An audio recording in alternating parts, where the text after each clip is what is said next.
wakes up to the gentle chirping of birds and the soft rustling of leaves. She steps out of her cozy treehouse, her red cloak flowing in the breeze, and greets the forest with a smile, gathers fruits and nuts from the forest, and feeds her animal friends. A deer nuzzles her hand, and a squirrel perches on her shoulder. Ying whistles a soft tune, and a flock of colorful birds gathers around her. She giggles as they chirp in response, as if they're having a conversation. Ying meets the hunter, a kind man who respects the forest. He teaches her how to track animals without harming them. Ying visits her grandmother, who lives in a cottage at the edge of the forest.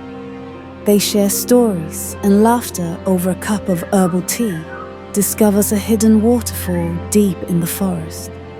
She dips her feet in the cool water, surrounded by butterflies and dragonflies, finds an injured fox, and gently tends to its wounds.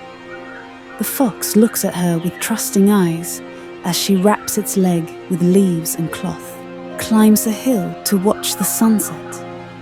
The sky turns shades of orange and pink as she sits with her animal friends, feeling at peace. And the hunter work together to free a bird caught in a net. They release it and it flies away, chirping happily.